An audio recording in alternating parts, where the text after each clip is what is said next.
అధికారం కోసం, political power కోసం ఆయన ఎంతకైనా తెగిస్తాడు. ఎక్కడికైనా వెళ్తాడు, ఏ స్థాయికైనా ఎక్కగలుగుతాడు, ఏ స్థాయికైనా తొక్కగలుగుతాడు, ఏ స్థాయికైనా ఎదగగలుగుతాడు, ఏ స్థాయికైనా దిగజారుతాడు. అది ఆ మనిషి యొక్క నైజం. అధికారం కోసం ఎవరినైనా దగ్గరికి తీసుకుంటాడు, ఎవరినైనా దూరం పెట్టేస్తాడు. ఆయన రాజకీయం చేసేది ప్రజల కోసం కాదు, పవర్ కోసం. పవర్ నిత్యం పవర్ కారిడర్స్లోనే ఉండాలి. పవర్ లేకపోతే ఆయనకి పిచ్చెక్కినట్టు ఉంటుంది, కసుబుసులాడతాడు. లోపల అహం, విషం అన్నీ పొగలు కక్కుతూ ఉంటాయి అధికారం లేకపోతే. ఒక రకమైన నిస్పృహ ఆయన చుట్టూ అలుముకుంటుంది. కాబట్టి అది బయటికి కనపడకుండా ఒక దిక్కుమాలిన బింకాన్ని ప్రదర్శిస్తాడు. పైకి చాలా ధైర్యంగా కనపడిన విపరీతమైన భయం ఉంటుంది లోపల. తన చుట్టూ ఎప్పుడూ 100 మంది కాపలా ఉండాలనుకుంటాడు. అధికారం లేకపోతే ఎవరిని నమ్మడు కూడా. అధికారంలో ఉన్నప్పుడు అసలు నమ్మడు. ఎవరు ఏం చేస్తారో, ఎవరు ఎప్పుడు తనని దెబ్బతీస్తారో, తన నుంచి సర్వస్వాన్ని లాక్కెళ్ళిపోతారో అనే భయం. తన నుంచి వీళ్ళెవరైనా సర్వస్వాన్ని లాక్కెళ్తారనే భయంతో తనకున్న సర్వస్వాన్ని వదిలేస్తాడు ఆయన. చివరికి తల్లిని చెల్లిని కూడా వదిలేస్తాడు. మనం కేవలం రాజుల కాలంలో చూసేవాళ్ళం, ఎక్కువగా మొఘల్ రాజుల టైంలోనూ రోమన్ సామ్రాజ్యంలోనూ ఎక్కువగా ఇటువంటివి ఉంటాయి. అధికారం కోసం తండ్రిని చంపేయడం, భర్తను చంపేయడం, ప్రియుని చంపేయడం, ప్రియురాలిని చంపేయడం, చాలా ఒక స్టోరీ. అవన్నీ సినిమాలన్నీ అవే కదా, మహాభారతం అంతా ఇవే, వీటి నుంచే సినిమాలు. సో ఈ అధికారం కోసం ఎంతకైనా ఇది చేస్తాడు అని చెప్పడానికి కారణం ఏంటంటే, ఆ రాజకీయం చేసేది ప్రజల కోసం కాదు, ఆయన పవర్ కోసం. దీనికి మచ్చుతునకి ఏంటంటే, అధికారం లేదని అసెంబ్లీకి వెళ్ళడం మానేశాడు.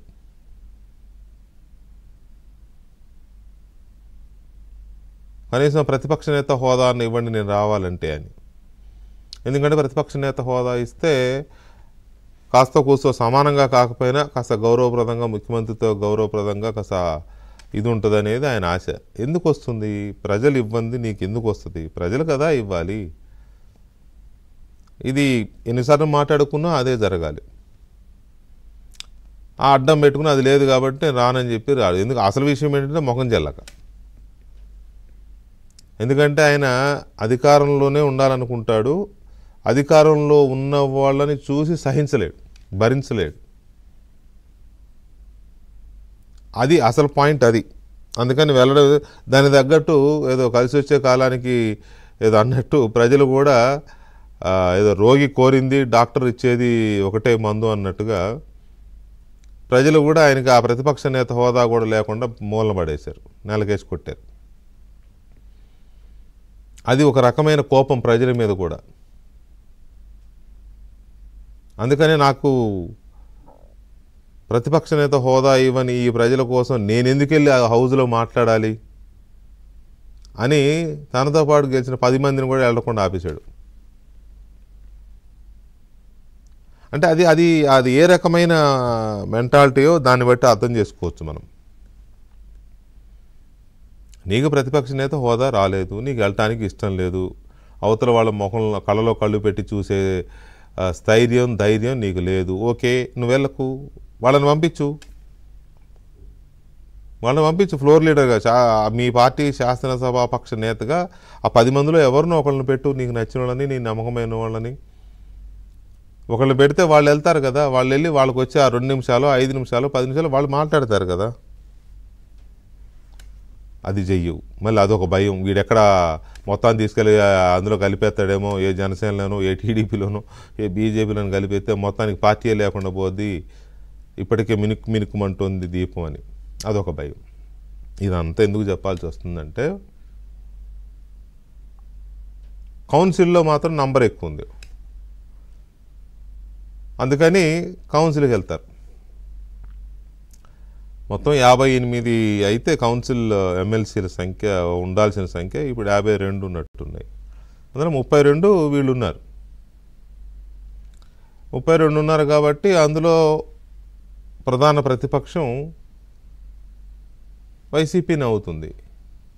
కాబట్టి బ్రహ్మాండంగా అక్కడ వైసీపీ శాసనసభాపక్ష నేతే ప్రధాన ప్రతిపక్ష నేత అవుతారు. ప్రోటోకాల్ అది ఉంటుంది డెఫినెట్గా. ఇది పైగా అక్కడ నంబర్ కూడా చాలా డిఫరెన్స్ ఉంది కాబట్టి అక్కడ వాయిస్ గట్టిగానే ఉంటుంది. అక్కడికి మాత్రం వెళ్ళమంటాడు, ఇక్కడికి మాత్రం వద్దంటాడు. పోనీ అక్కడ నువ్వు కాదు కదా ప్రతిపక్ష నేత బొత్స సత్యనారాయణ గారు, ఇక్కడ ఎవరన్నా పెట్టి వాళ్ళని పంపించి మాట్లాడు. వాళ్ళు పంపడానికి మనసు ఒప్పదు, లేకపోతే ధైర్యం చాలదు, ఏంటో అర్థం కాదు. అయితే ఇది చెప్పడానికి కూడా కారణం ఏంటి అంటే శాసన మండలిలో 32 మంది ఉన్నారు. అందులో ఇప్పుడు 6 బొక్క మైనస్, 3 ఇవాళ సాయంత్రం టీడీపీలో చేరారు. ఆల్రెడీ ఒకరు జనసేనలో చేరారు, ఇంకొక 2 ఒకరు బీజేపీలో చేరారు, పోతుల సునీత గారు మొన్ననే.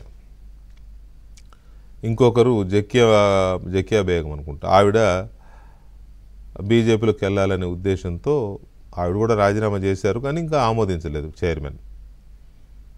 సో మొత్తం మీద ఇప్పుడు 32లో 6 మైనస్. ఇది ఇంతటితో ఆగుతుందా అంటే అలా కనపట్లే. ఆల్రెడీ ఇంకొక 11 మంది ఏమో టీడీపీకి టచ్లో ఉన్నారని, ఇంకొక 3-4 జనసేనకి టచ్లో ఉన్నారని, ఒక 2-3 బీజేపీకి టచ్లో ఉన్నారని, ఇట్లా రకరకాలుగా వార్తలు వస్తున్నాయి. అసలు అక్కడ కీలకమైన నేత బీజేపీలోకి టచ్లోకి వెళ్ళాడని, బీజేపీ జనసేన రెండింటితో అక్కడ కీలకమైన నేత పేరు ఎందుకు కానీ ఆ నేతే మొత్తాన్ని కట్టకట్టుకు తీసుకెళ్ళిపోయే లైన్లో ఉన్నాడనే వార్తలు కూడా వస్తున్నాయి. సో ఇప్పటి వరకు తలుపులు మూసి ఉంచిన టీడీపీ ఇప్పుడు తలుపులు ఓపెన్ చేసింది, బార్లా తెరిచింది. నిన్న మరి రాజశేఖర్ ఒక్కడి పేరే వచ్చింది, వాళ్ళు ఇంకొక 2 యాడ్ అయ్యారు, 3 చేరారు టీడీపీలో. తెలుగుదేశం పార్టీ తలుపులు ఓపెన్ చేసింది కాబట్టి ఇక వెల్లువే వరద. అయితే ఈ వరదని ఎంత అలో చేస్తారు, ఎంత కట్టడి చేస్తారు, ఎటు మళ్ళిస్తారు, ఆ 3 పార్టీల మధ్య కొన్ని అంతర్గత ఒప్పందాలు ఏవో ఉన్నట్టున్నాయి. కొంతమందిని వాళ్ళు తీసుకోవాలి, కొంతమందిని వీళ్ళు తీసుకోవాలి, ఉన్నాయి, బయటకు చెప్పట్లేదు కానీ సంథింగ్. జనసేన టీడీపీ 10 మందిని తీసుకుంటే బీజేపీ 3-4 తీసుకోవాలి, జనసేన 3-4 తీసుకోవాలి, బీజేపీ 1-2 తీసుకోవాలి, సంథింగ్ ఉన్నాయి, ఇంటర్నల్ అండర్స్టాండింగ్స్ ఉన్నాయి. ఓకే, సో అది గనక స్టార్ట్ అయితే కౌన్సిల్లో కూడా ఖాళీ, మిగిలితే 2-3 మిగులుతారేమో చెప్తున్నా కదా. అసలు కీలక నేతే లైన్లోకి వెళ్ళాడని. సో ఈ పరిస్థితుల్లో ఎమ్మెల్సీలందరూ క్యూ కట్టిన ఈ పరిస్థితుల్లో ఎమ్మెల్యేలు ఆగుతారా? నువ్వు అసెంబ్లీకే వెళ్ళొద్దు అని అంటే వాళ్ళు గెలిచిందే అసెంబ్లీకి వెళ్ళడానికి. ఆ మాత్రం గుర్తింపు కూడా లేకపోతే వాళ్ళ నియోజకవర్గాల్లో దేకేదెవడు?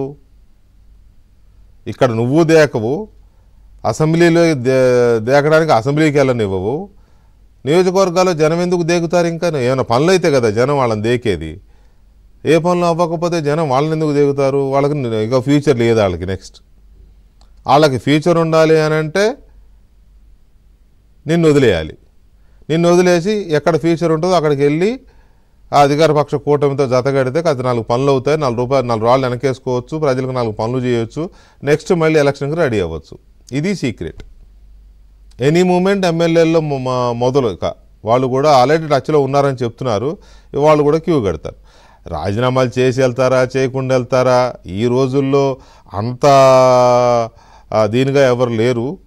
చేసి వెళ్తారు, చేయకుండా వెళ్తే అనుబంధ సభ్యులుగా కూర్చుంటారు. ఎక్కువ మాట్లాడితే శాసనసభ పక్షాన్ని విలీనం చేసి పడేస్తారు. ఏంటి పోయేది? ఎంతమంది ఎన్ని నేర్పలా? నీవు నేర్పిన విద్యయే నీరజాక్ష అని చాలామంది చాలా నేర్పారు చరిత్రలో. సో ఇది ఒక ఆస్పెక్ట్. ఎమ్మెల్సీలు పోతున్నారు, ఎమ్మెల్యేలు కూడా లైన్లో ఉన్నారు, ఎమ్మెల్సీలు కూడా చాలామంది లైన్లో ఉన్నారు. టీడీపీ గేట్లు తెరిచింది అనేది ఒక పాయింట్. రెండవది, ఆంధ్రప్రదేశ్లో ఇప్పుడు మెడికల్ కాలేజీల గొడవ ఒకటి అవుతోంది. 15 కాలేజీలు కట్టడానికి నేను సంకల్పించాను, 4-5 పూర్తి చేశాను. ఈ ప్రభుత్వం వచ్చినాక వాటిని ప్రైవేటీకరిస్తోంది అనేది వైసీపీ యొక్క అభ్యంతరం. లేదు, మేము పబ్లిక్ ప్రైవేట్ పార్ట్నర్షిప్లో మేము వాటిని పూర్తి చేస్తున్నాము, అది ఇంకా బాగా జరుగుతుంది, వరకు తొందరగా పూర్తవుతుంది, ప్రభుత్వం మీద బడ్డెన్ తగ్గుతుంది అనేది ప్రభుత్వం యొక్క వాదన.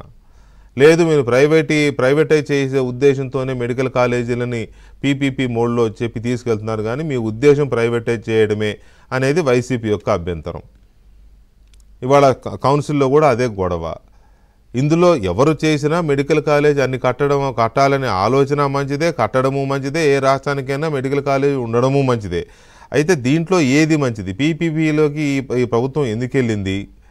లేదు, పీపీపీలోకి వెళ్తే అది ప్రైవేటైజ్ చేసినట్టే కదా అని ఆ పార్టీ ఎందుకు అడ్డుపడుతోంది? దీని వెనక ఉన్న అసలు మతలబేంటి? ఉన్న మోడ్ని వదిలేసి గత ప్రభుత్వం చేపట్టిన కాలేజీల నిర్మాణాన్ని పబ్లిక్ ప్రైవేట్ పార్ట్నర్షిప్లోకి ఈ ప్రభుత్వం తీసుకెళ్లడం వెనుక ఉన్న మతలబేంటి? దీనివల్ల లాభమా, నష్టమా? ఈ అంశాలన్నీ చర్చిద్దాం ఒక చిన్న బ్రేక్ తర్వాత.